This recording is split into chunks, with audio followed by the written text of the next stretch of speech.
en tant qu'enfants de Dieu, enfants de la lumière, disciples de Jésus, nous avons qu'une seule alliance. Et cette alliance, c'est Jésus qui accomplit cela. Et pour qu'il y ait cette alliance, il a versé son sang à la croix. Nous sommes régis par le sang de la nouvelle alliance. La Bible dit deux personnes, un homme ne peut pas servir deux maîtres. Il est impossible. Si tu as une alliance avec Dieu, reste avec Dieu. Si tu vas faire une alliance avec d'autres personnes, tu vas te corrompre et tu vas te perdre. Ne fais jamais des alliances avec des hommes qui amènent de l'argent sale dans l'église. Un homme de Dieu n'accepte pas n'importe quel argent. Ne fais jamais des alliances avec des gens politiques. Ne fais jamais des alliances avec des gens qui sont dans des confessions religieuses compliquées. Jusqu'à ce que vous allez plonger dans ce que nous appelons l'écuménisme. Reste en alliance avec ton Dieu. Dieu ne t'a pas appelé pour que tu sois en alliance avec des gens. Dieu veut à ce que tu sois constamment avec lui. La deuxième des choses que nous avons dit hier, nous devons apprendre à renverser les odeurs. Dieu dit aux enfants d'Israël, quand vous arriverez dans ces pays, il faut que vous puissiez renverser les hôtels. Nous avons dit les hôtels, ce sont des endroits de contact entre un homme et une divinité. C'est là où on sacrifie. C'est là où on offre. Et Dieu dit, là où nous avons lu, que lorsque tu vas élever un hôtel de terre et tu vas offrir quelque chose, je viendrai et là où je te rencontrerai.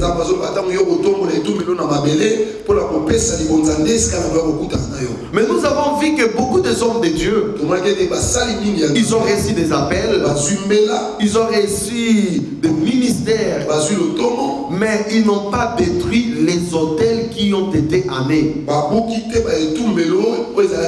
Les hôtels de l'impudicité, les hôtels de mensonges, les hôtels de la masturbation, les hôtels de la cupidité, les hôtels de ça et là.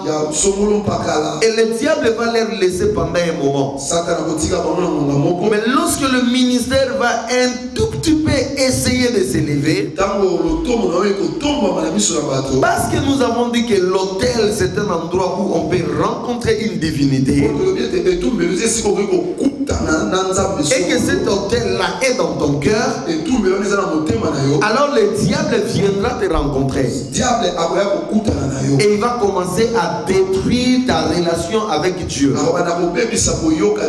Ton intimité avec Dieu sera détruite. Et finalement, le ministère que tu as reçu du Seigneur sera tombé calique.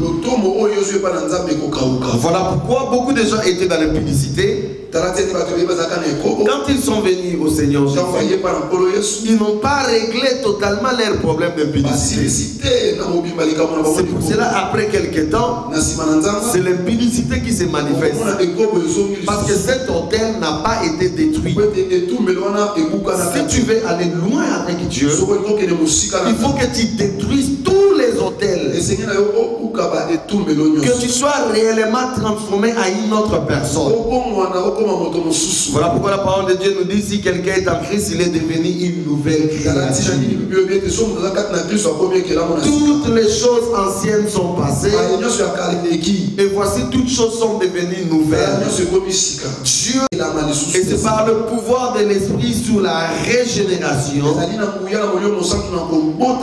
Dieu recrée notre cœur et il nous donne un cœur nouveau, où il y a un seul autel qui s'est élevé, la croix de Jésus, où tu peux offrir à Dieu des sacrifices.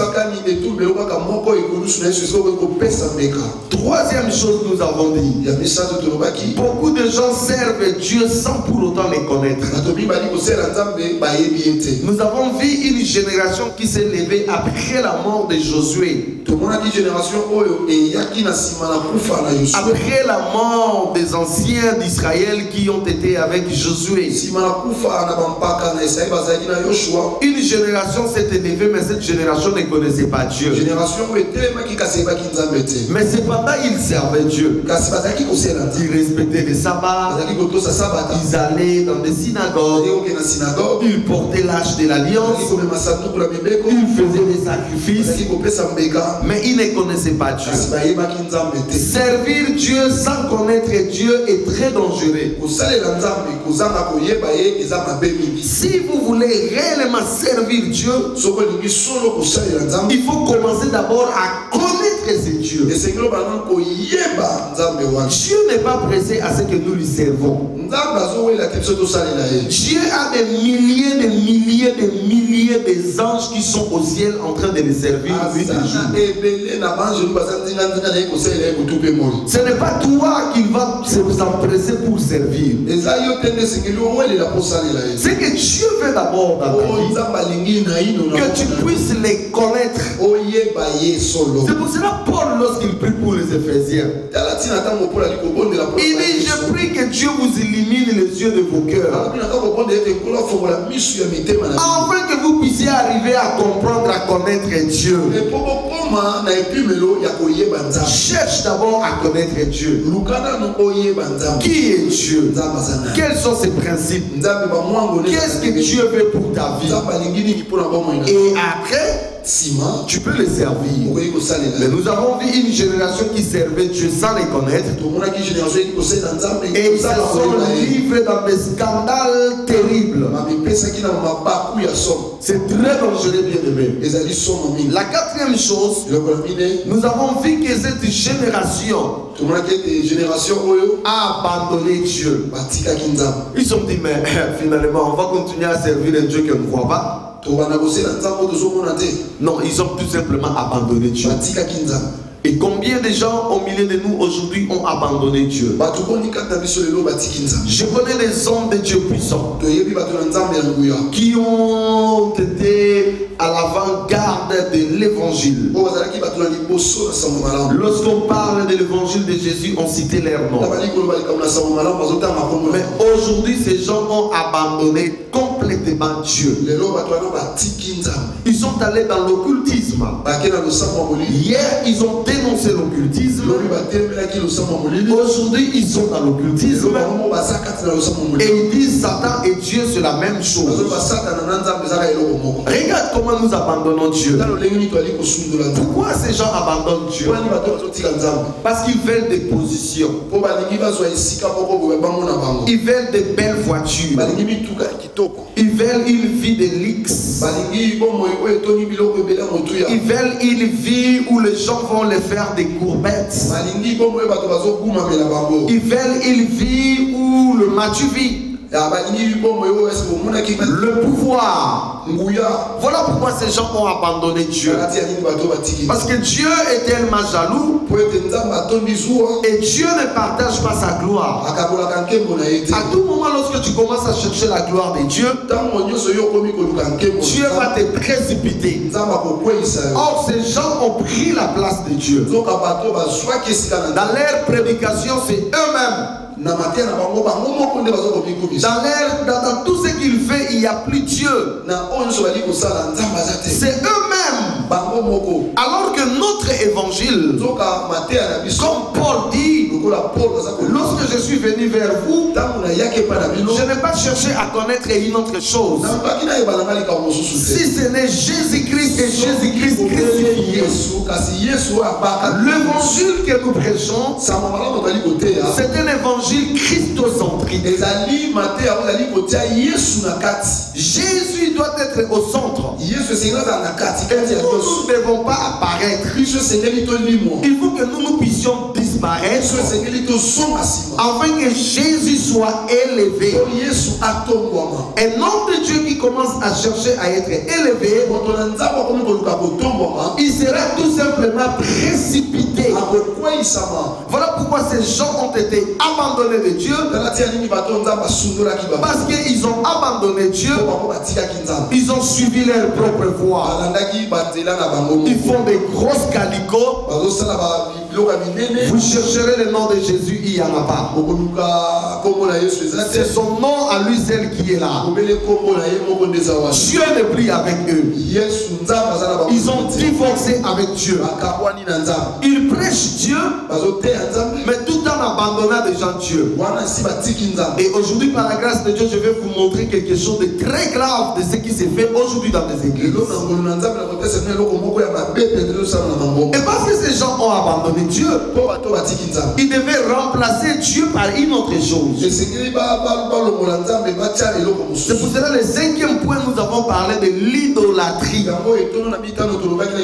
Lorsque une personne abandonne Dieu, il tombe forcément dans l'idolâtrie. Il commence à adorer des faux dieux. Et si lui-même il n'adore pas de faux dieux, il se fait Dieu. Afin que les gens commencent à l'adorer.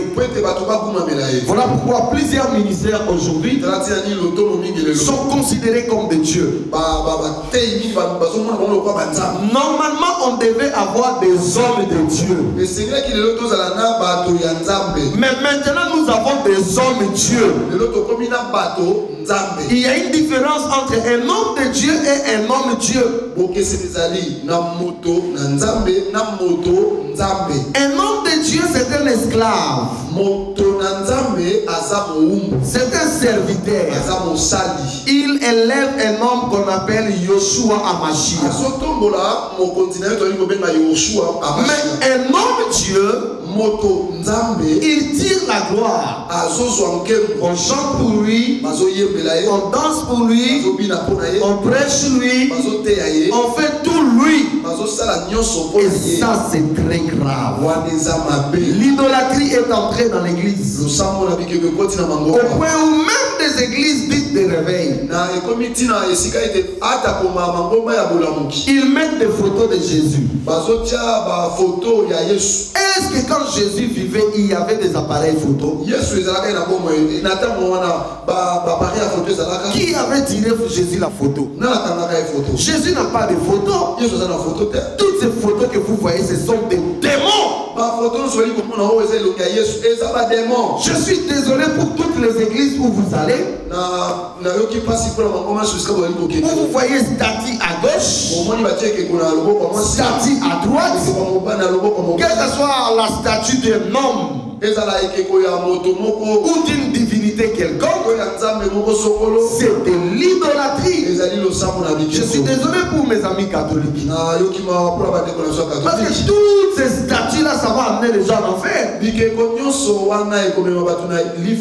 suis désolé pour mes amis des églises de réveil, où des gens commencent à se promener avec des photos de pasteurs, des palmes faits avec des effigies des hommes de Dieu, des polos où on ne prend même pas la peine de dire Jésus-Christ il sauve, mais on met la photo de l'homme de Dieu. Qui est l'homme pour nous sauver? L'homme est l'homme, il est poussière, il retournera à la poussière. Quand tu commences à porter un homme comme ça, tu es devenu un idolâtre. Et les idolâtres n'hériteront pas le royaume des cieux, nous dit la Bible. Nous devons faire très attention, bien aimés. Les gens qui s'agenouillent devant des pasteurs, et les pasteurs acceptent que les gens s'agenouillent devant eux. Que Dieu me garde que les gens ne s'agenouillent pas devant moi. Mais des fois les gens viennent avec un bon cœur, ils s'agenouillent devant toi pour prier. Justement pour lui montrer qu'il ne peut pas s'agenouiller avec moi, devant moi. Moi aussi je m'agenouille. Moi et lui, on est dans une même position. Un jour, Jean a failli a donné un ange. Et l'ange lui dit, garde-toi de le faire. Je suis ton compagnon. Frère, nous sommes des hommes verts comme vous. Un jour, je crois que c'est Paul et Barnabas avaient guéri quelqu'un à l'Istre ou à Derbe, quelque chose comme ça. Et les gens qui avaient vu la guérison de cet homme, c'était tellement fort pour eux. Ils ont dit non, non, non, ce sont des dieux qui sont au milieu de nous. Ils ont pris Paul et Barnabas, ils les ont élevés. Alors quand Paul et Barnabas ont vu cela, ils ont déchiré leurs vêtements.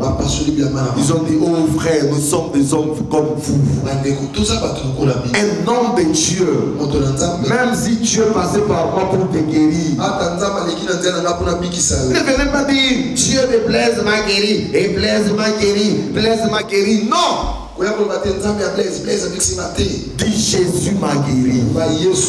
C'est Jésus qui guérit. Nous ne sommes que des canals. Nous ne sommes que des serviteurs inutiles.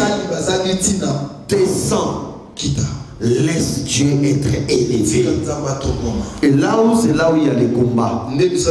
Parce que la plupart des pasteurs que je connais sont des idolâtres. Les gens sont en train de les idolâtrer. Vous n'avez qu'à regarder leurs chaises là où ils sont assis. Leur traitement pendant le culte, ils sont traités comme des petits princes, comme des petits dieux. On leur essuie des chaussures, les autres on leur essuie même leurs propres souilles. On veille sur eux minutieusement. Honte à de tels pasteurs. Parce que ce sont des pasteurs qui ont oublié la voix du Seigneur. Ils sont tombés dans le luxe. Sixième chose que nous avons vu hier. Sixième point. Mépriser les offrandes du Seigneur. Il méprisait les offrandes du Seigneur.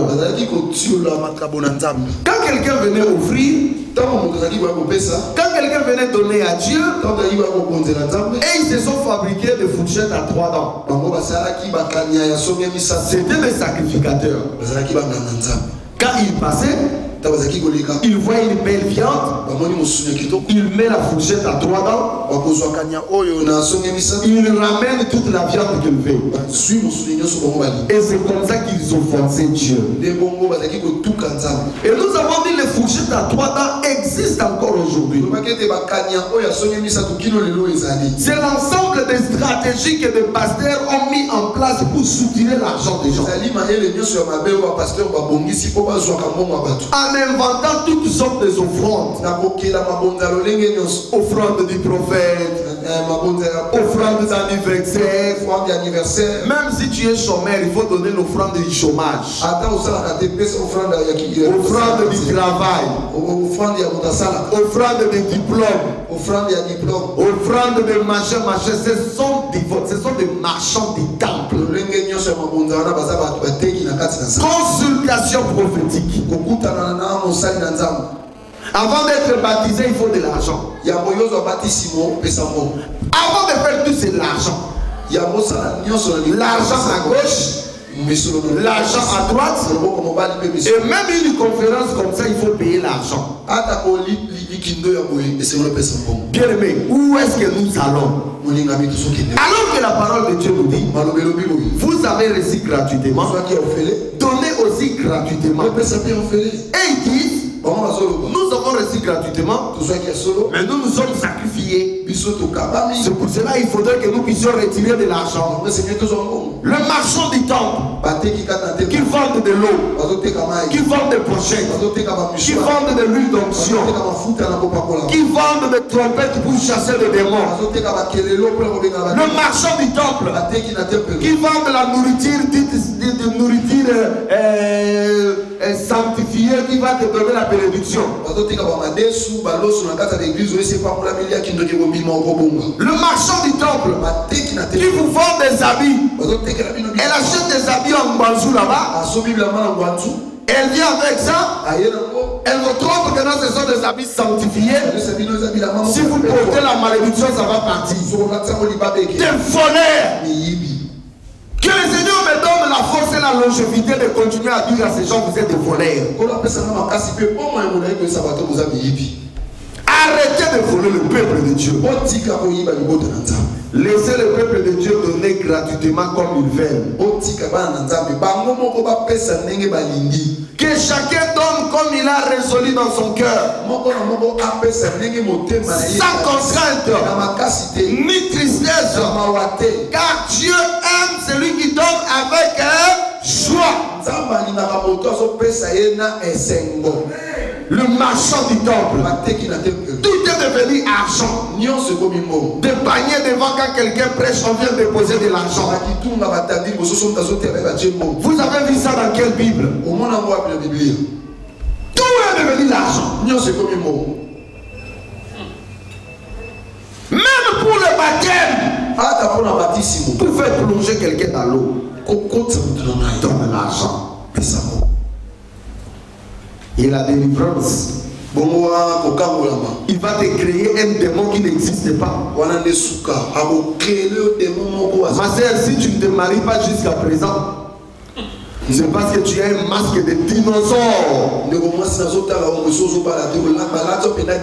Dis avec moi intimidation. Déjà si quelqu'un te dit que tu as un masque de dinosaure, tu as peur. Et il te demande un montant exorbitant. Tout ça c'est pour retirer de l'argent. Le marchand du temple, il méprise les offrandes. Ils ont des fourchettes à 3 dents. Ils regardent les gens. Ah, comme mon frère il est blanc comme ça, il doit avoir beaucoup d'argent. Lui, il faut une bonne prophétie. Et une bonne prophétie égale aussi une enveloppe bien secouée. Combien de pasteurs ont choqué les gens pour dire aux gens, frère, si tu n'as pas l'argent, je ne prie pas pour toi.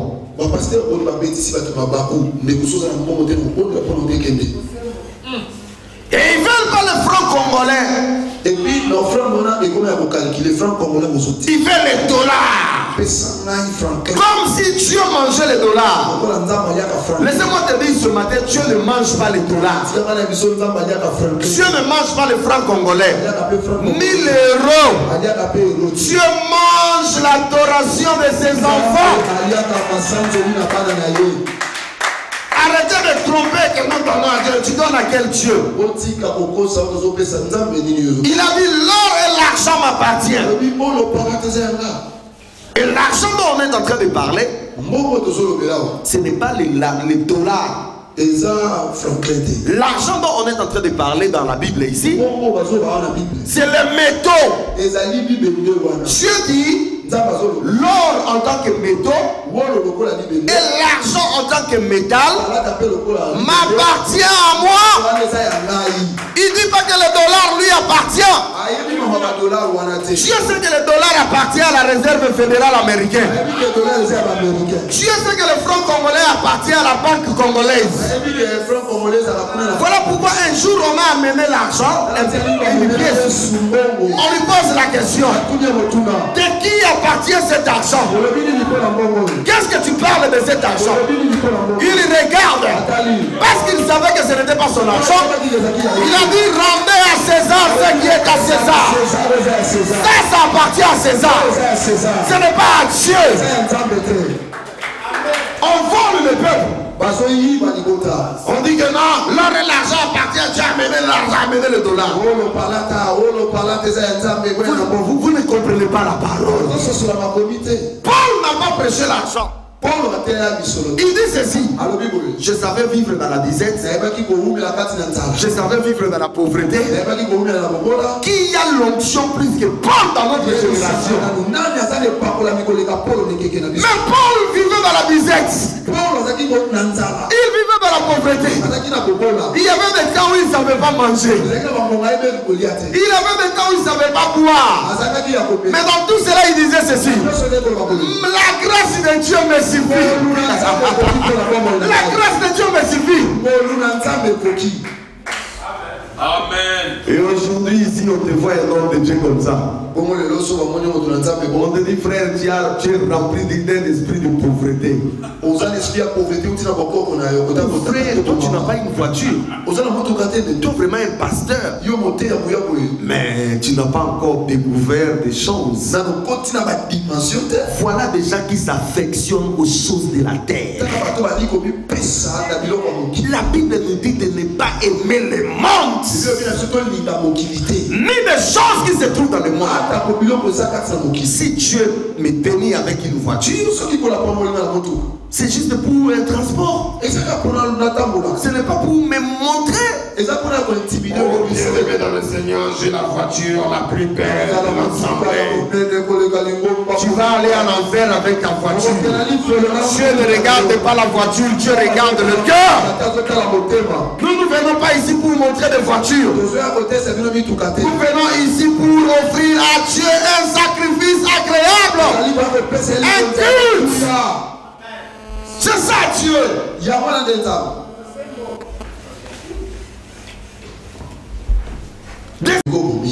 Et qui transmet aux autres la même chose. Septième point. On nous a dit ceci hier. Le fils d'Élie, des sacrificateurs, couchait avec des femmes dans la tente d'assignation. Quelqu'un qui a un problème, il vient vers les sacrificateurs poser son problème. Les sacrificateurs couchent avec. C'est exactement ce qui se passe aujourd'hui. Des pasteurs se sentent dans la liberté de coucher avec même des femmes d'autrui. Des pasteurs adultères. Un pasteur en France a couché avec 53 femmes. En France, c'est loin. Et ici chez nous, combien de hommes de Dieu couchent avec des femmes comme ils veulent? D'autres même disent que non. Écoute ce que les gens disent. Que non, si tu élèves tes brebis, tu ne peux pas manger ta propre brebis.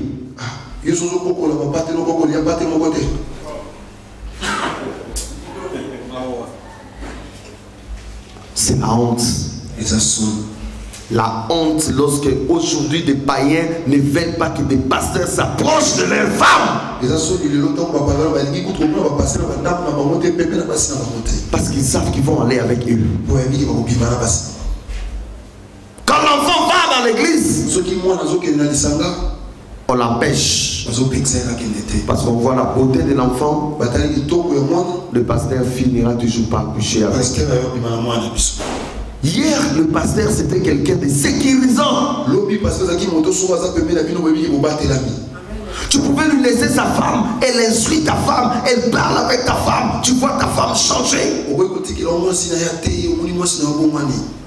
Et aujourd'hui, essaye de laisser ta femme entre les mains des pasteurs.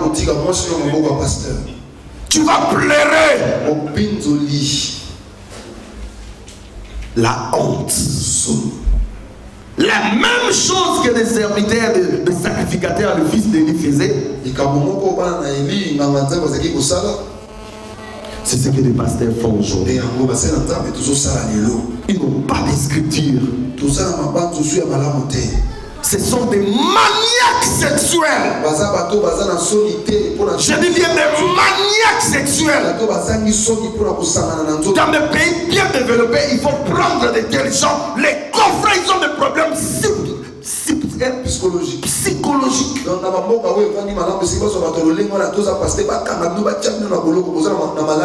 Lorsque un pasteur voit une femme, son cœur commence à battre pour aller avec. Il a des démons. C'est pas l'option de Dieu. Frère, vous êtes dans une église où le pasteur vous drague. Fouillez. Ne reviens plus. Fouillez pour dire bon. Ne reviens plus dans cet ensemble. Ce pasteur t'amène en enfer. Vous êtes dans une église où tu as des preuves palpables que ton pasteur va avec des femmes comme il veut. Fouillez. Ne reviens plus dans cette église. C'est un temple de démons. Une salle d'attente qui t'amène en enfer. Fouille. Je dis bien fouille. Je dis fouille.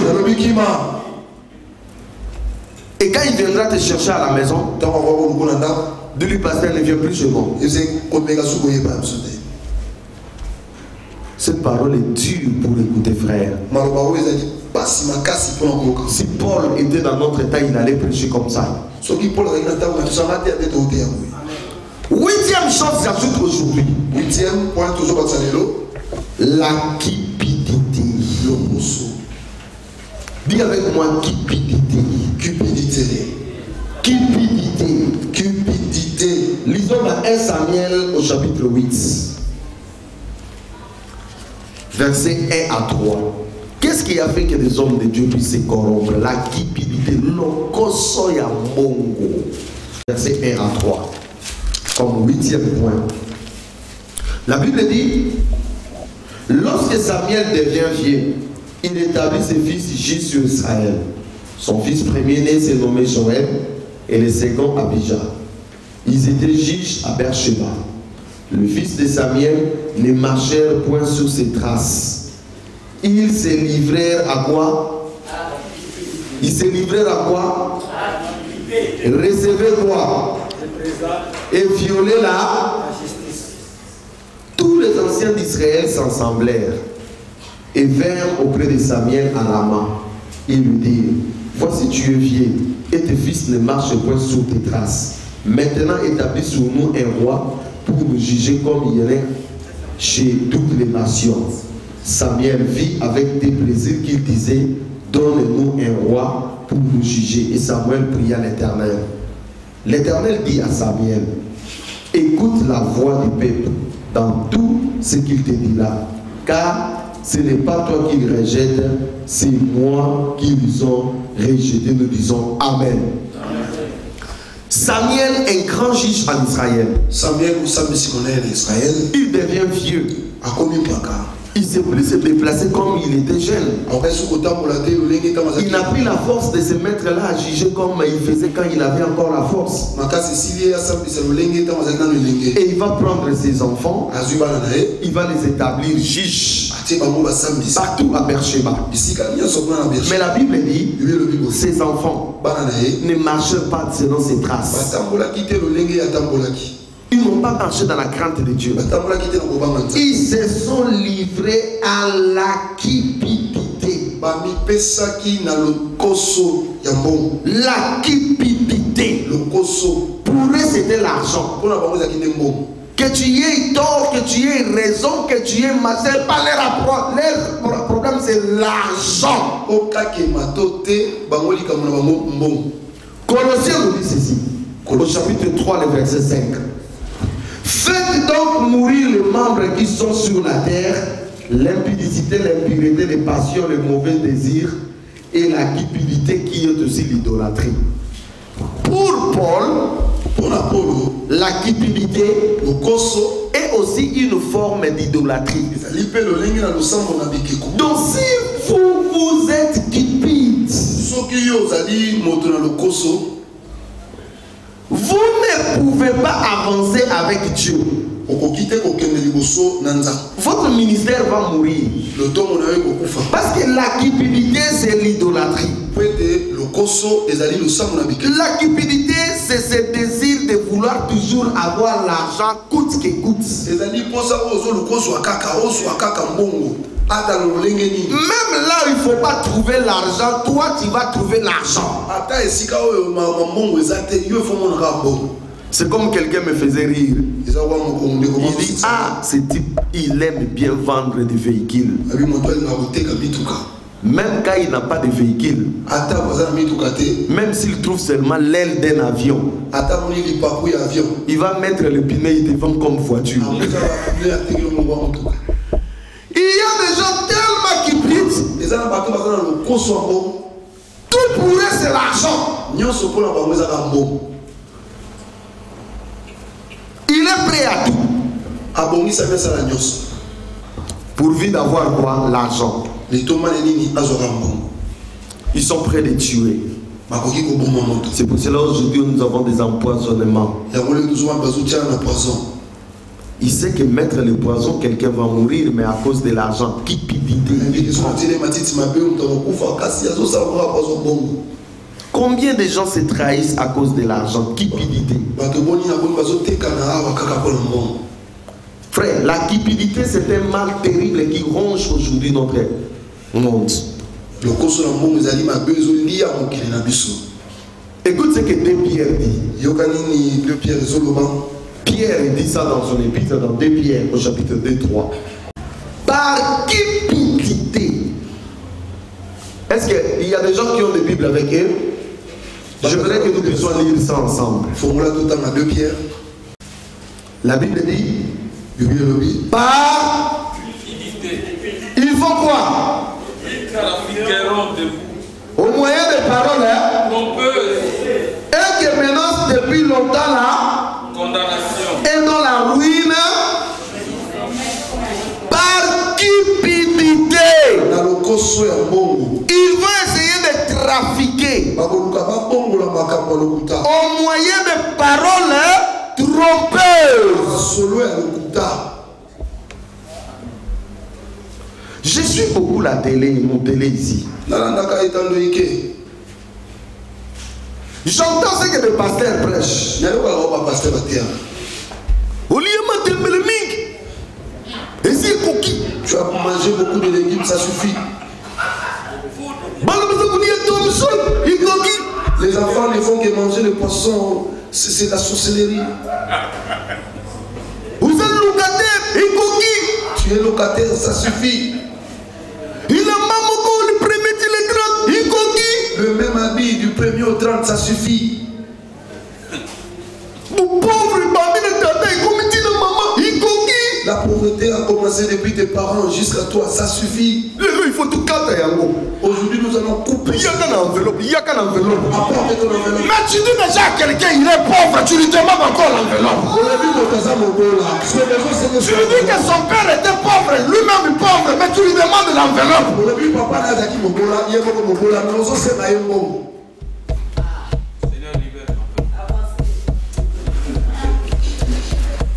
Frère, il y a quelque chose qui ne va pas.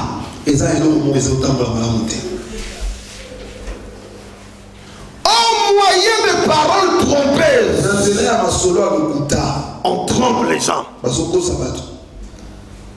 Aujourd'hui dans nos églises, tous les comptes de Mboloko, de machin sont rentrés. La cigare, la fourmi, les corbeaux, les renards, tout c'est rentré. Au lieu de prêcher la parole de Dieu, ce sont des comptes qu'on fait. L'évangile, ce n'est pas les comptes. L'évangile, c'est la puissance qui libère. La fontaine, il faut aller le voir à l'école, pas à l'église. C'est pour cela qu'aujourd'hui on a fait entrer de philosophie. On vous trompe. La voix des peuples, c'est la voix de Dieu. C'est écrit dans quel passage de la Bible?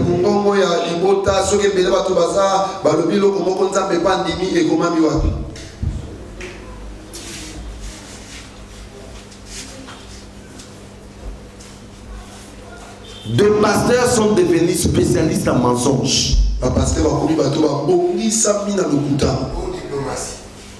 Des gros diplomates. Comme des diplomates, ils mentent. C'est comme ça que les pasteurs mentent. Des démagogues. Il va vous dire non, nous allons construire pour Dieu le temple. Chaque dimanche, il faut aller payer l'argent pour le temple. Mais au lieu que ce soit le temple qui soit construit, c'est sa maison qui est construite. Voilà!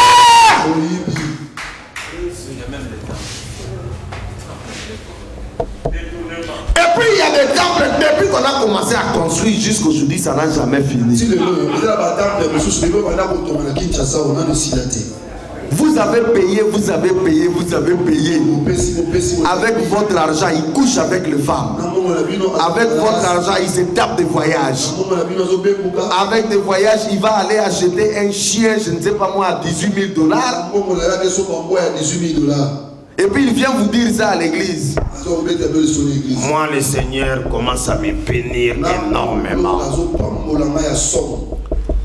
J'ai acheté un chien qui m'a coûté $18 000. Sauf frère Moulouba Mokazawana Zotamboua Lié Kakambalamoma. S'il y avait même des mouloulas qui peuvent prendre ces chiens et manger directement. Amen. $18 000, tu peux payer combien de minerval pour des orphelins? $18 000. Tu peux soutenir combien de veuves? $18 000, tu peux faire combien de choses pour que le royaume de Dieu avance? Et toi, tu te plais à acheter un chien. Et tu viens nous dire que j'ai acheté mon chien $18 000. On s'en fout de ton chien. Allez à la prison. Amenez ne plus que 5 pains. Voyez comment ces gens se disputent ces 5 pains. C'est alors que tu vas te rendre compte. Il ne faut pas jouer avec l'argent que Dieu te donne. Je dis toujours aux frères qui m'écoutent, au lieu d'aller bénir des pasteurs, donner aux pasteurs, cherche des orphelinats, allez donner à l'orphelinat. Achète des médicaments, allez donner aux hôpitaux. Vous savez combien de gens sont dans des hôpitaux, ils n'ont pas l'argent pour sortir, on les a bloqués là-bas. Combien de gens n'ont pas mangé? Vous donnez aux gens qui se donnent les lixes de construire des maisons, piscines, comme si ce sont des riches.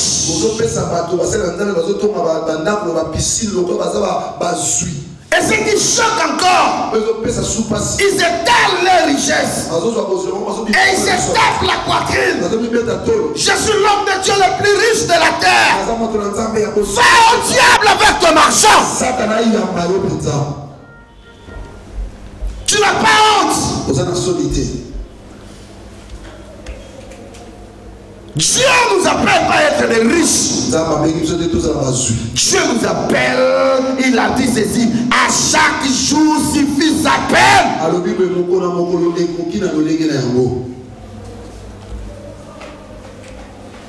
Je n'ai pas reçu le ministère pour devenir riche.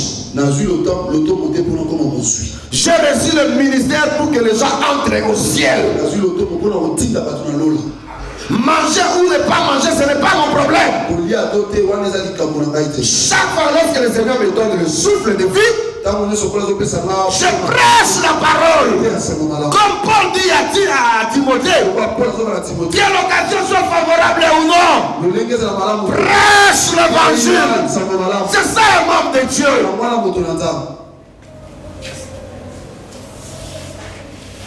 Qui peut dire?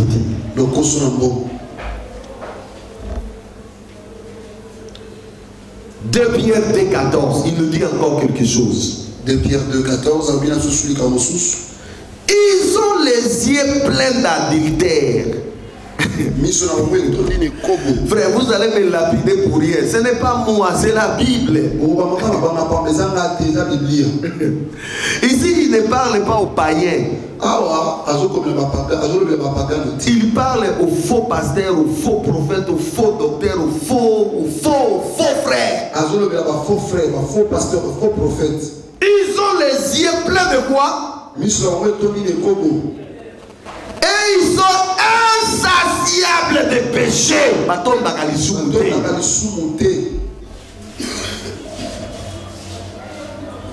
Ils amorcent les armes mal affermies. Ils ont le cœur exercé à la cupidité. Leur cœur n'est pas rempli de Dieu. C'est exercé à la cupidité. Écoute ce que la Bible dit. Ce sont des enfants de la malédiction.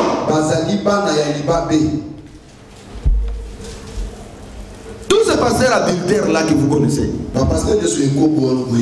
des pasteurs cupides, ce sont des enfants de la malédiction. C'est pas moi, c'est écrit dans la Bible. Et ils lisent ça, ils savent que Dieu me garde à être un enfant de la malédiction. Avoir... Écoutez, je vais vous dire une chose. Vous savez, Jésus, quand il a jeûné 40 jours, 40 nuits, après il avait fait, non? Qu'est-ce que le diable est venu lui dire? Si tu es le fils de Dieu, transforme ces pains, ces pierres, que ça devienne quoi? Il avait fait, non? Il pouvait aussi le faire, non? Mais il a dit quoi? L'homme ne vivra pas de pain seulement, mais de toutes les paroles qui sortent de la bouche de Dieu. La même chose. Satan est revenu vers nos pasteurs. Il dit à nos pasteurs, si vous êtes vraiment des hommes de Dieu, transformez ces pierres. Mais qui sont ces pierres? C'est vous et moi. Parce que la Bible dit, vous êtes des pierres vivantes. Approchez-vous pour former une sainte maison spirituelle. Vous êtes une pierre vivante. Maintenant, Satan dit au pasteur, prenez ces pierres, prenez ces frères et sœurs, transformez-les en pain, transformez-les en tricote, transformez-les en shawarma, transformez-les en sandwich. Regardez, les pasteurs se sont livrés à transformer des pierres vivantes, à transformer des frères en shawarma. Ils poussent sa réserve. Là où Jésus avait dit non, et ils se sont mis à bouffer des frères.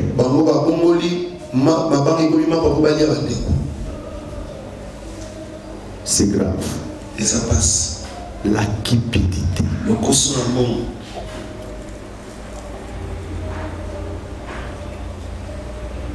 Qu'est-ce qu'on fait de cet argent qu'on prend à tout moment? Et nous,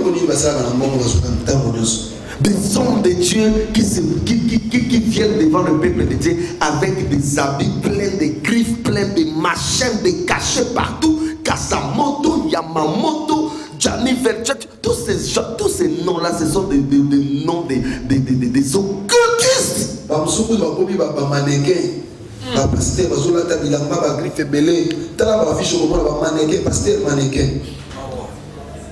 On lui fait des beautés, des crayons.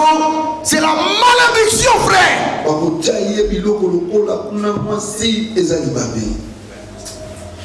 D'autres, ils n'ont pas des yeux des dents blancs. Il va aller dire à l'informaticien, dit avec le Photoshop là, mettez mes dents blanc.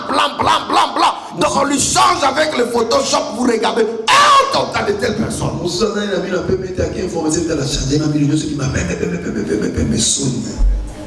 Regardez une belle affiche, quelqu'un blanc, tu dis vraiment, ici quand je vais, il y a blanc, mes problèmes seront blancs. Quand vous allez là-bas, tes problèmes deviennent encore plus noirs.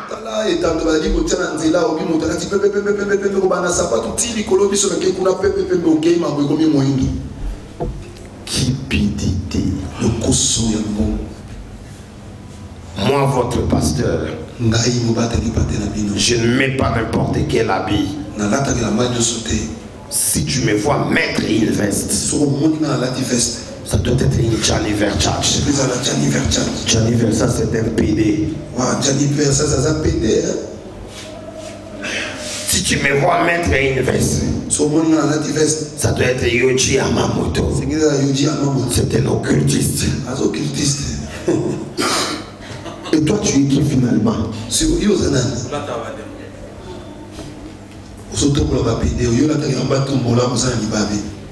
Et pour tromper le peuple de Dieu, on dit Jésus mettait un habit à couture unique vers là.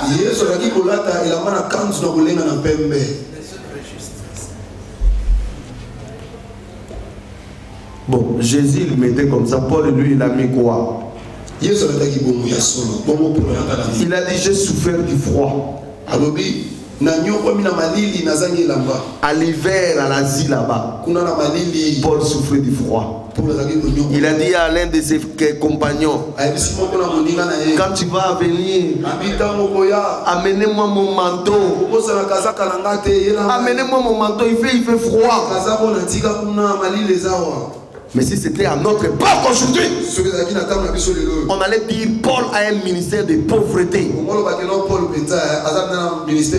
il avait un ministère de pauvreté. Mais à la fin de sa vie, il a dit ceci: j'ai combattu le bon combat, j'ai gardé la foi, j'ai achevé la course.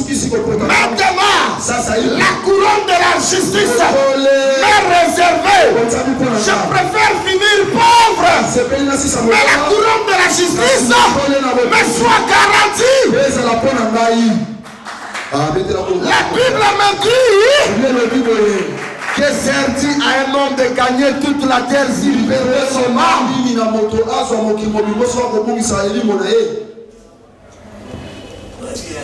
Alléluia. Amen.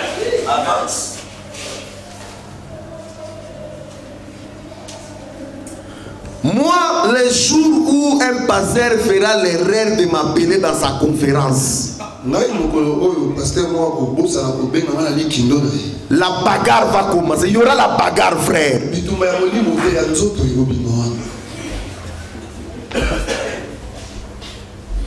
Parce qu'on va se séparer sur place.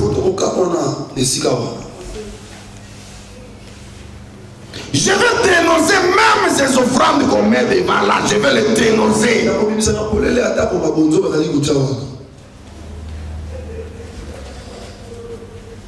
La Bible dit si la main gauche donne, la main droite ne doit pas savoir. Vous croyez qu'au milieu de nous, il n'y a pas de gens qui donnent? Ce matin, on avait un problème. Un frère a donné $20. Personne ne lui a demandé. Il est venu lui-même, il dit frère, $20, on a appelé le frère qui s'occupe guinéen. Il est là. Il a pris, il a fait tout ce qu'on pouvait faire. Déjà, il donne au milieu de nous. Mais on ne met pas pression aux gens.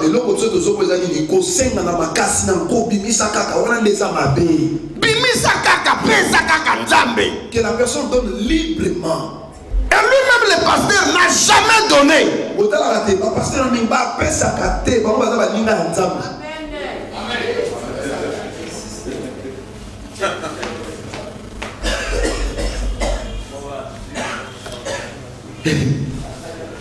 Neuvième point.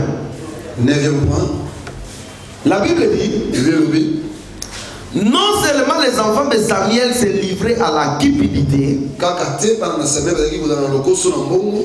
mais ils recevaient aussi des présents. Neuvième point. Des présents. Des cadeaux. Frère, si tu veux tuer ton ministère, sois prêt à recevoir toutes sortes de présents qu'on te donne. Ton ministère va mourir. Tout argent, ce n'est pas l'argent à prendre. Tout habit, ce n'est pas l'habit à prendre. Quelqu'un peut venir et te dire, mon frère, Dieu m'a touché, je te donne $1000. Le Seigneur aussi te dit, prends ces $1000. Mais n'utilise pas ça. Va donner ça aux veuves. Tu ne sais pas ce qui a été fait dans cet argent. Quelqu'un d'autre peut venir, il te dit, pasteur, je sens vraiment, il faut que je te donne cet argent. Le Seigneur aussi te dit, ne touche pas ça. Je dis merci beaucoup. Je t'autorise. Va à l'hôpital. Les 2 premières personnes que tu vas voir, donnez-les d'acheter les médicaments.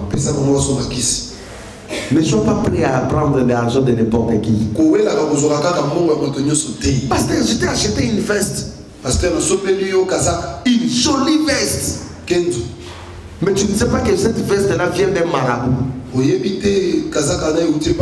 Quand tu commences à porter ça, ça le fait que David avait quand il avait porté le manteau de Saoul. Il est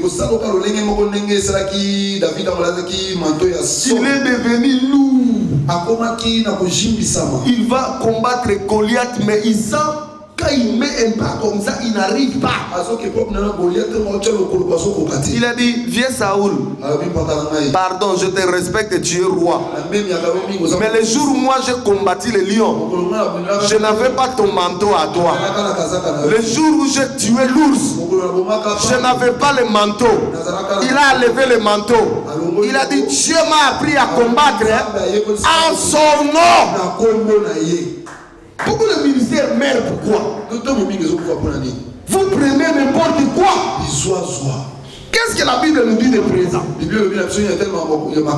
Nombre 22, le verset 7.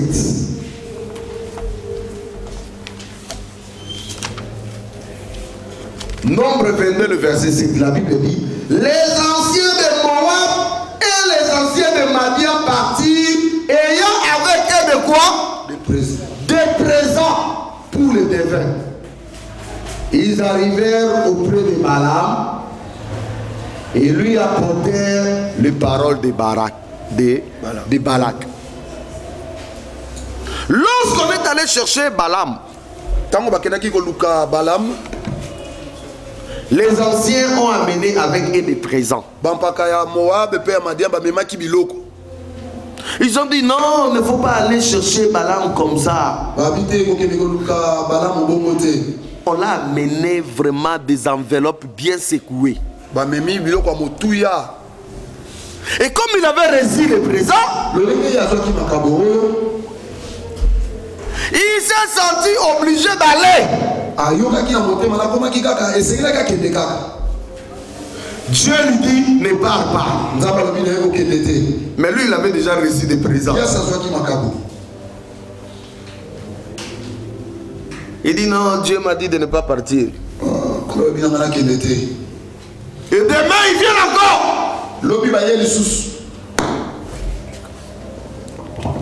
Il dit, Seigneur, je dois vraiment aller.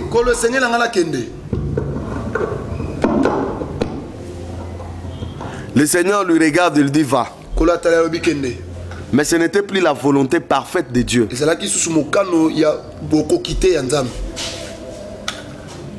Un homme qui écoutait Dieu, un homme qui voyait des visions, mais les présents lui ont rendu aveugle. Au point où il a pris le cheval, il allait avec son cheval. Le cheval qui est un animal a vu un ange devant avec une épée. Il veut le tuer. Le cheval s'arrête. Balaam dit, hé toi cheval, tu ne sais pas que j'ai déjà reçu l'argent? J'ai été déjà corrompu. Allez-y.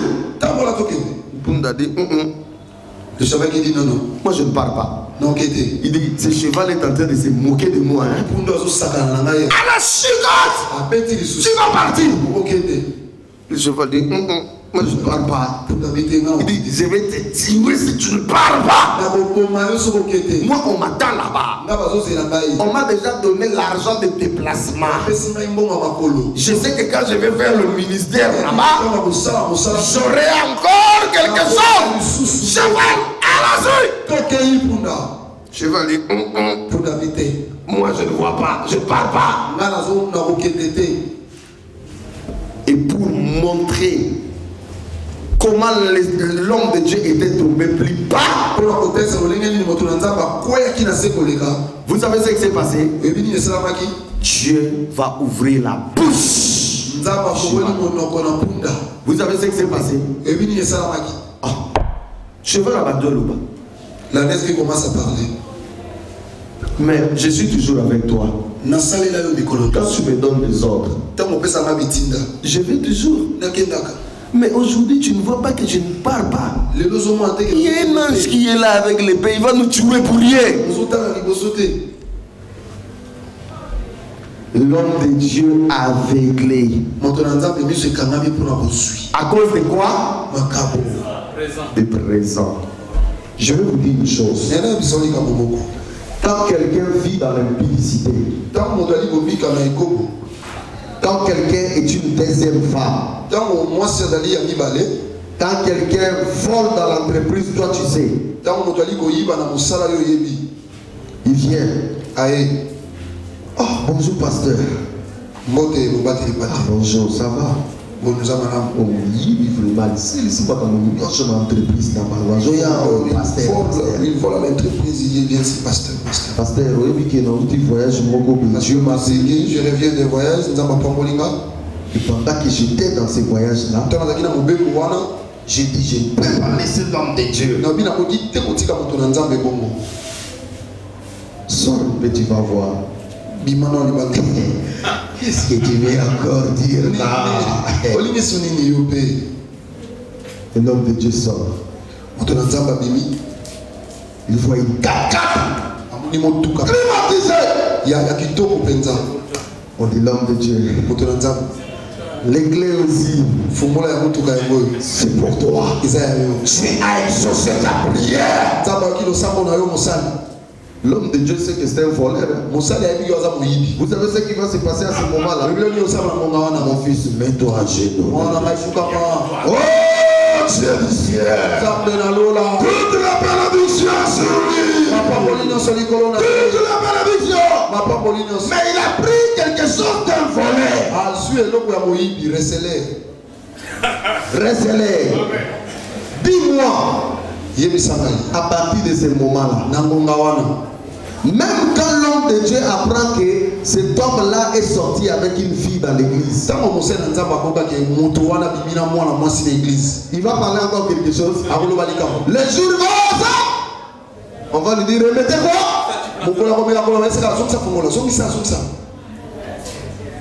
Vous savez ce que l'homme de Dieu va lui dire? Doucement, doucement.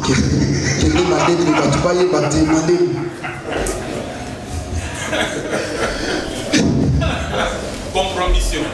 Même Salomon aussi, il était comme ça, mais sois sage. C'est la sagesse. Compromis. Exode 23:8 nous dit ceci. Exode 23:8. Écoute ce que Exode dit. Tu ne recevras point de présent quand le présent aveugle ceux qui ont les yeux ouverts et corrompent les paroles de le présent aveugle. Qui a les yeux ouverts ce matin? Qui Dieu est en train d'ouvrir les yeux ce matin? Il y a un ennemi qui va te tuer les yeux. Cet ennemi s'appelle le présent.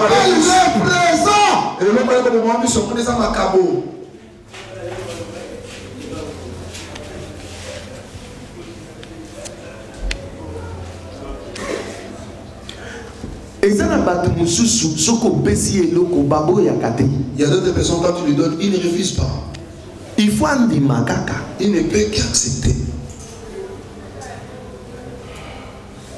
C'est très grave. Et ça passe.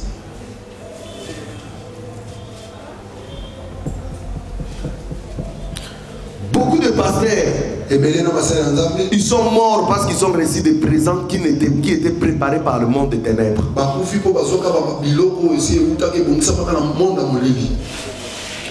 Si le diable t'attaque la nuit, il n'arrive pas. Il t'attaque le jour, il n'arrive pas. Il va s'approcher de toi. Toute personne qui s'approche de toi, il n'est pas forcément de Dieu. Le diable, pour détruire un ministère, il peut planifier même pendant 20 ans. Il met quelqu'un de confiance tout autour de toi. Or que c'est un destructeur. Jusqu'à ce qu'il va t'éteindre. Le diable n'a jamais été pressé. Il planifie calmement. Je vais vous donner un exemple. Nous, quand on grandissait, on avait fait ces choses-là. Aujourd'hui, la peine, au Somingouba. Tu achètes des arachides. Au Somingouba. Tu commences à étaler les arachides là-bas.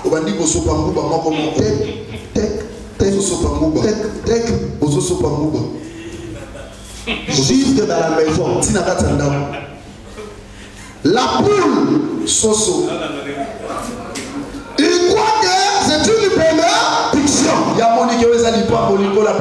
dit, ah Dieu, quel bon jour pour moi. Il mange le premier temps. Il va encore l'autre là. Il fait quoi? Il avance.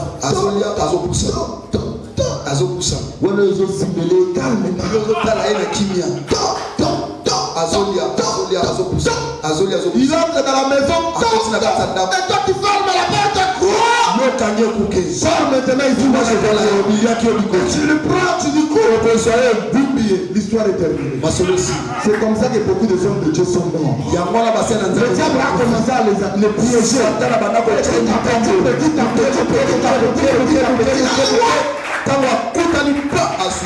Et maintenant on se pose la question. Comment un si grand ministère comme ça peut tomber directement?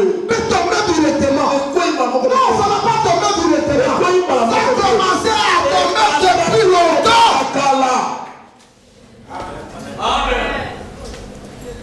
Avance. De présent. Dans le présent, il y a aussi de belles paroles. Et pasteur, toi tu prêches comme d'aucuns.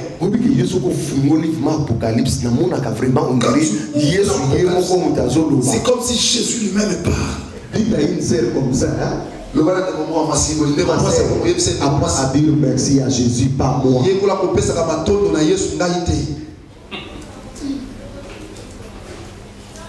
Pasteur, il y a vraiment onction. Pasteur, toi tu as l'onction extrême. Même le colonel, ça a ressuscité les loups pour jamais. Même ma jambe là qui ne fonctionne pas aujourd'hui, ça fonctionnait. Qu'est-ce que moi j'ai à voir avec ton pied? Ton pied, la personne qui l'a touché chez Jésus. Combien de gens ont tué les pasteurs avec des belles paroles? Pasteur, vous avez dit non, ça, tu l'église ou mais yo! Pasteur, vous êtes à toi, mais toi! Tu es mis à part toi. Voilà pourquoi on te combat. Tu as oublié que chacun a sa grâce. Continuez le pasteur. Pasteur, il faut que ça appelle ma master no colata, bazaba yangwe vraiment. Pasteur, toi aussi, apprends à tes amis à bien s'habiller, ils sont des villageois. Vous dites que Dieu la présence non. Toi, quand tu t'habilles, quel charisme. Mais tes amis là, des chemises qui tremblent comme ça. Tu tues l'homme de Dieu. Des cadeaux empoisonnés.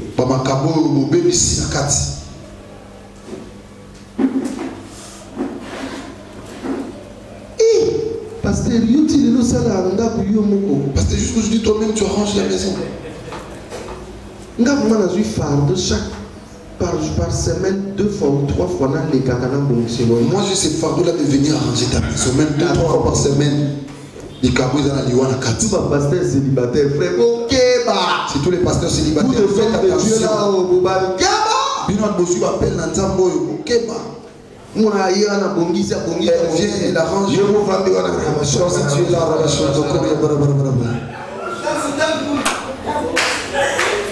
Alléluia. Parce que tu n'as pas l'argent, je peux essayer de c'est ma gêné. Regarde comment tu m'écris. Une compassion diaboliquement satanique.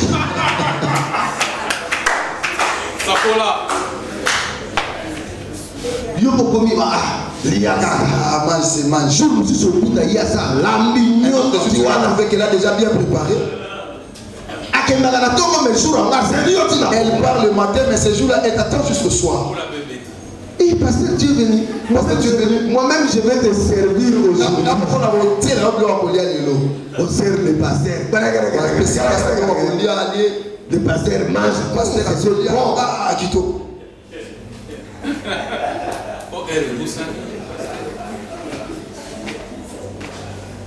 La pluie aussi, vous la première tabaté et bêtis. Porte ceux qui me les autres, il faut qu'on gagne. Pour moi, il faut que porte. Si quand il pleut, il faut fermer la porte parce que le son de pluie entre dans la maison. Et voilà, tu le dis Ramarama. Et si Barao, à ce moment-là, même si tu parles là, ça va pas se lever.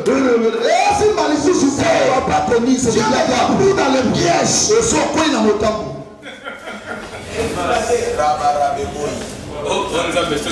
Une petite.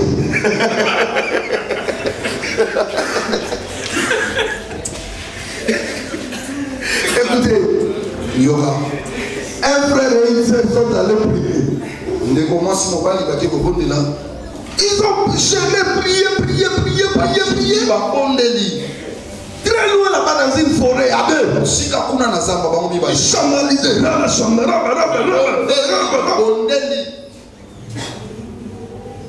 Après c'était le partage. Après le partage, le frère pose la question à la sœur. Est-ce que c'est que moi je sens, est-ce que toi aussi tu le ressens, ma soeur?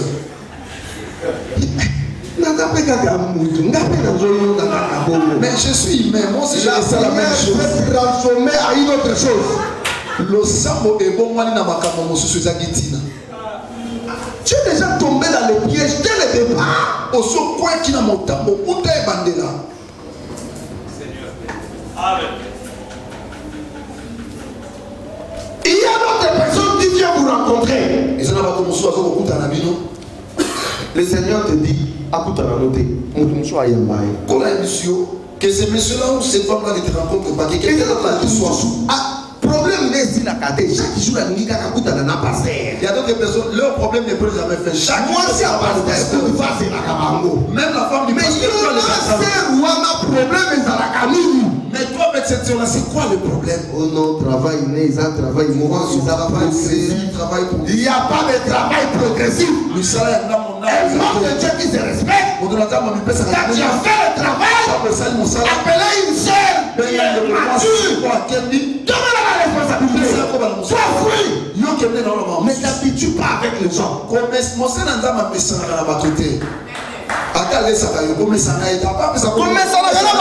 Frère.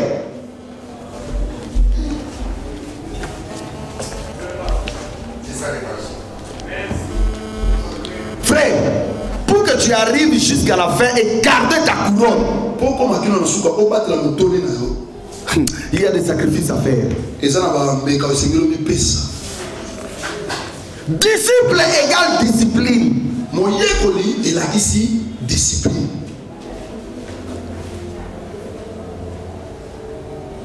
Quand tu n'as pas la discipline, tu vas tomber. Le ministère va aller dans l'eau.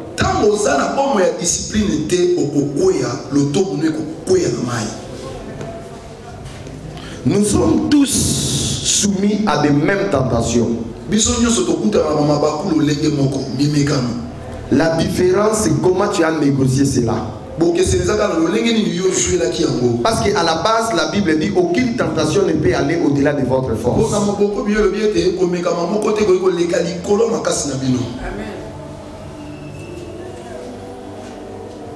Le problème, ce n'est pas dire moi je suis fort, mais le problème, c'est avoir des techniques de fuir.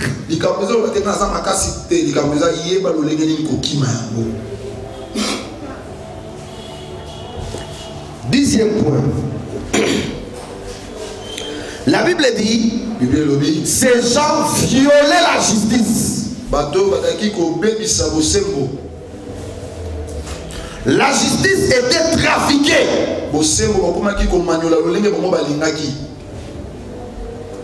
Quelqu'un qui a l'argent, on lui rend justice. Quelqu'un qui n'a pas l'argent, il n'aura pas la justice.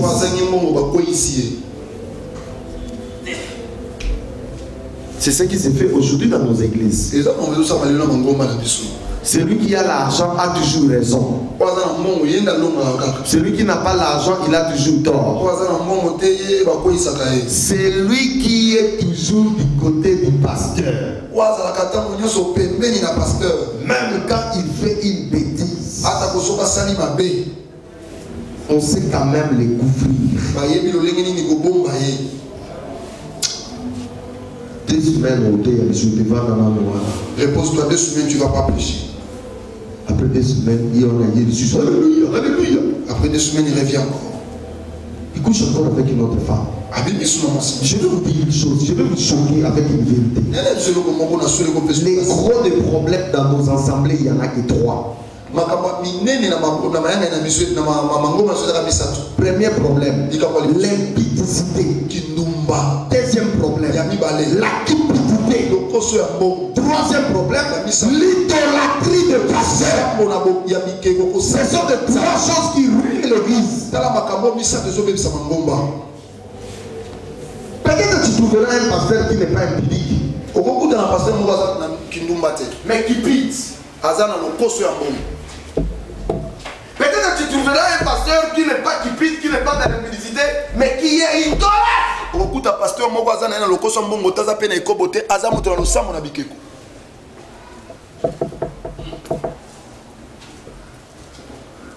Et la justice n'est plus respectée. Des gens qui commettent des bêtises. Pas de discipline. Discipline exatée. Pas de quoi que ce soit. Et l'autre comme côté. On laisse les choses comme ça. Où est la justice de Dieu? Paul, il a parlé aux Corinthiens. Il dit, on entend parler de l'impudicité comme si qui se fait même pas, qui se passe même pas parmi les païens. Au point où un d'entre vous est allé avec la femme de son père. Et il dit, vous n'étiez pas dans la tristesse. Vous vous réjouissez de ça. Il y a donc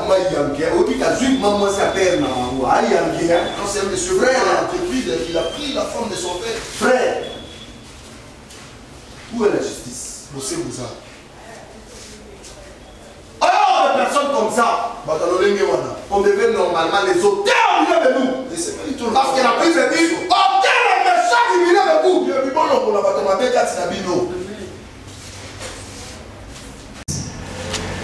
Le verset 5 à 18. La Bible dit, il me dit, Dieu parle à Ézéchiel, fils de l'homme, lève les yeux du côté du septentrion. J'ai levé les yeux du côté du septentrion, et voici cette idole de la jalousie était au septentrion de la porte de l'autel à l'entrée. Et il me dit, fils de l'homme, voici ce qu'il faut. Les grandes abominations que commettent ici la maison d'Israël, pour que je m'éloigne de mon sanctuaire. Pour que je m'éloigne de quoi? De mon sanctuaire. Mais tu verras encore d'autres grandes abominations. Alors il me conduisit à l'entrée du parvis. À l'entrée du parvis, là nous sommes où? Au temple, hein?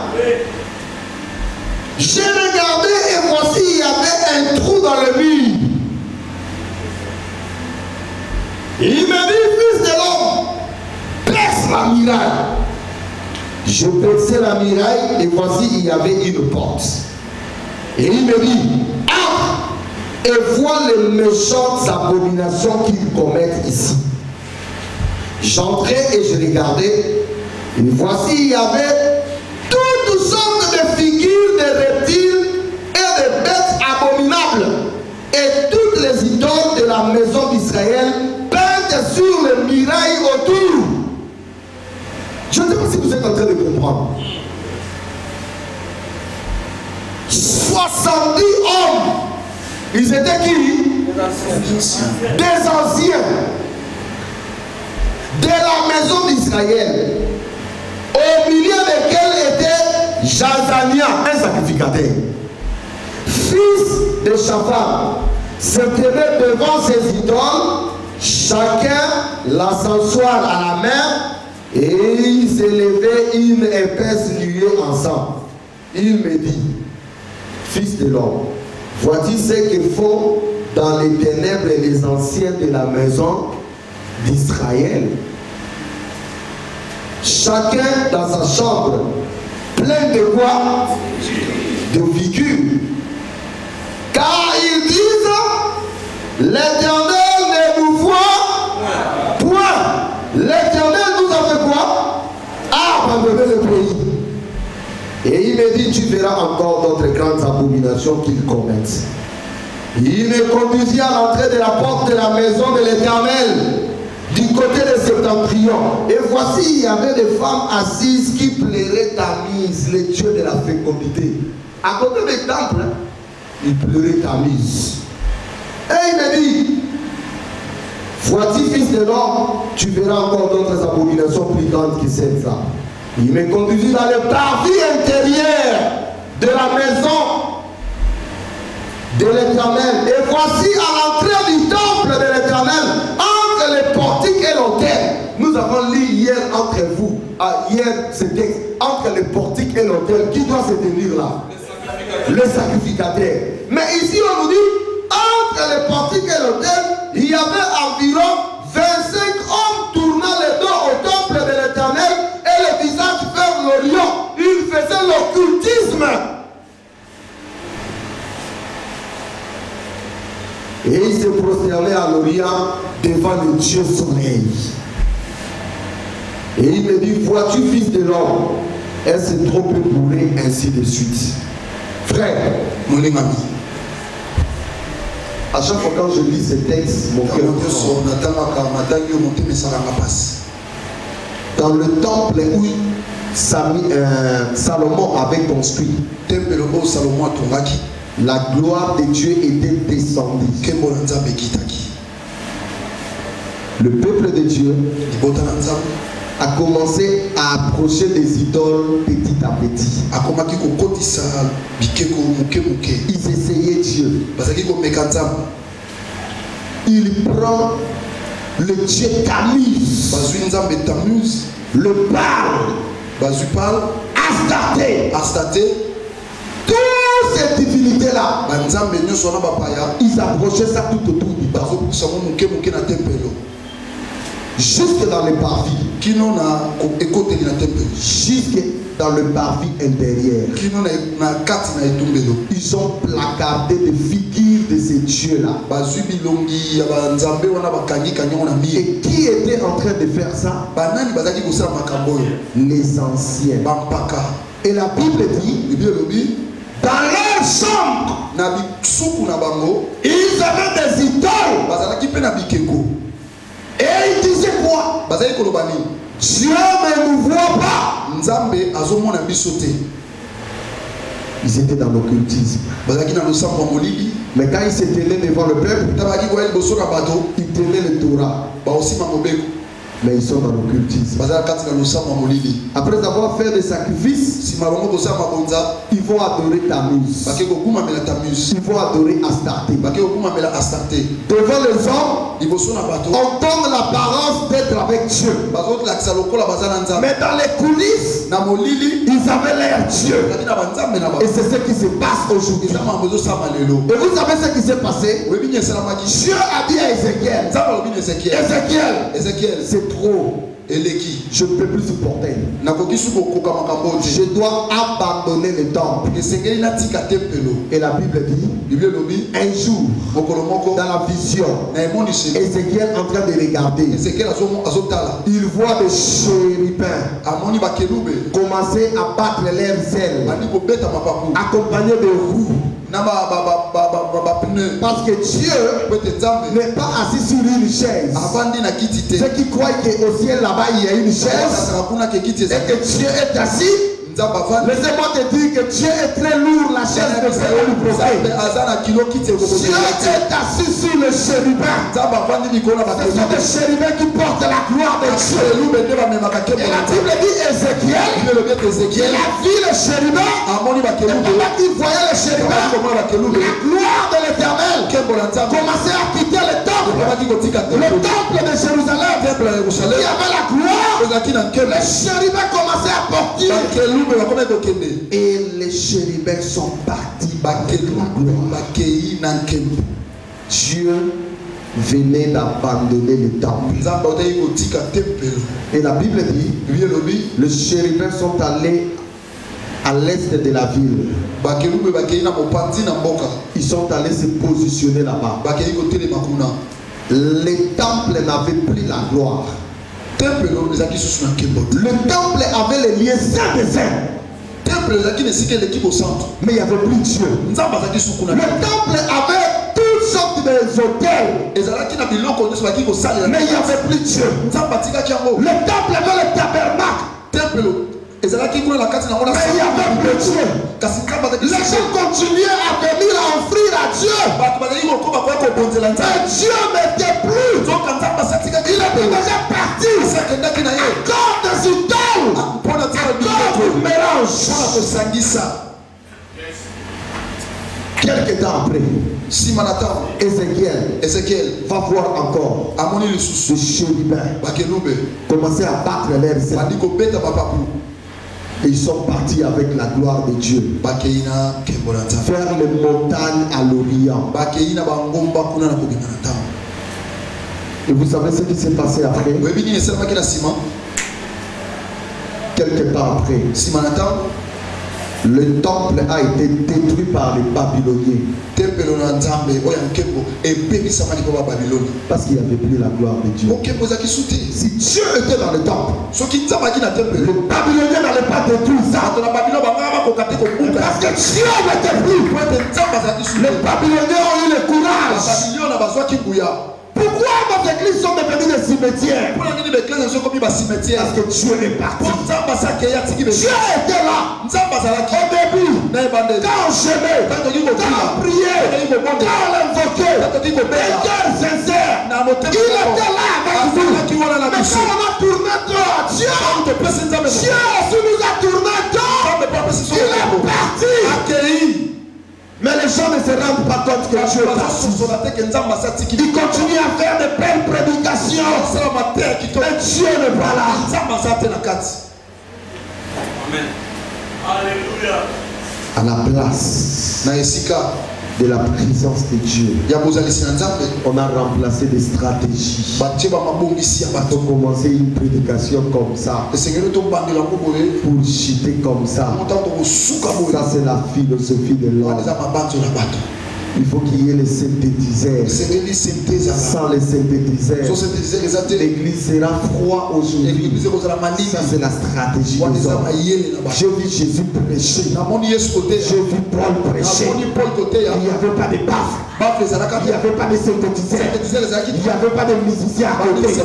Mais la gloire de Dieu. Ce n'est pas ce qui incite Dieu. Ce qui incite Dieu, c'est le cœur. Lorsque le cœur est pur, la Bible nous dit, heureux ceux qui ont le cœur pur. Car nous verrons Dieu à n'importe quel endroit. Forêt équatoriale, à n'importe quel pouce. Tu as un cœur pur, tu verras Dieu. Il n'y a pas besoin de forcer. Dieu doit rester tout le monde. L'heure est venue où ça sera mis sur cette montagne, où ça sera mis là-bas, où les vrais adorateurs adoreront Dieu en esprit et en vérité. Dans les chambres, Dieu va se manifester. Ça c'est Dieu. Dieu a quitté les assemblées à cause du péché. Dieu est parti. Le péché. Frère, un temple que Dieu lui-même a ordonné qu'on construise pour lui. Mais à cause du péché, il a laissé ça. Il est parti. Un ministère que Dieu a appelé lui-même. À cause du péché, Dieu va lâcher. Dieu est saint, saint, saint, saint, saint. Et je vais vous dire quelque chose qui va vous choquer. Vous dites que Dieu est 3 fois saint. C'est faux. Dieu n'est pas 3 fois saint. Dieu est saint, saint, saint,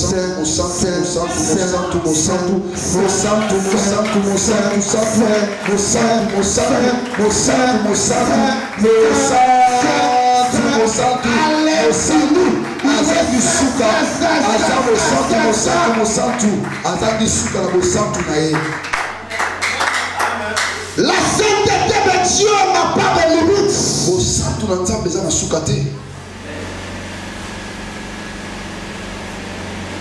J'ai peur que Dieu m'abandonne.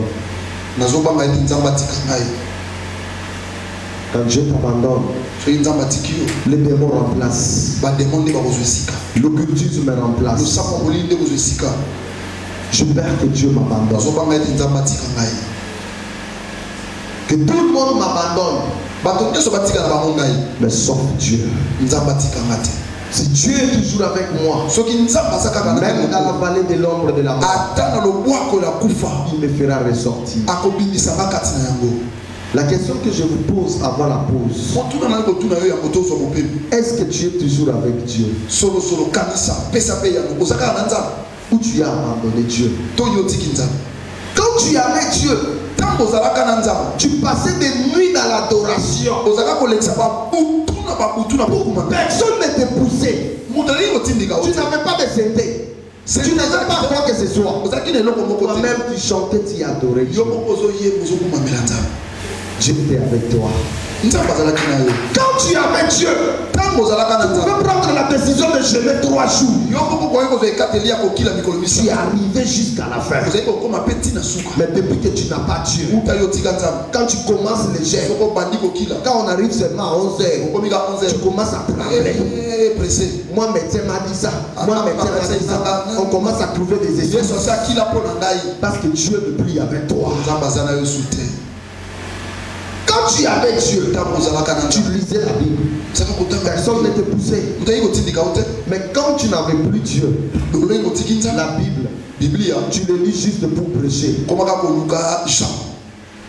tu es avec Dieu, tu prends même ton argent. Tu investissais pour la gloire de Dieu. Mais depuis que Dieu ne prie avec toi, ce n'est pas ton argent que tu donnes à Dieu. Tu veux tirer l'argent des gens pour revenir chez toi. C'est ainsi que Dieu ne prie avec toi. Quand tu es avec Dieu, tu ne pouvais pas aller avec une femme. Tu ne pouvais pas aller avec un homme. Ton corps était le temple du Saint-Esprit. Depuis que tu n'as plus Dieu, les hôtels sont devenus des maisons. Parce que Dieu n'a plus avec toi. Dieu t'a abandonné. Maintenant je te pose la question. Est-ce que Dieu est avec toi ou ne prie avec toi? C'est toi qui vas répondre.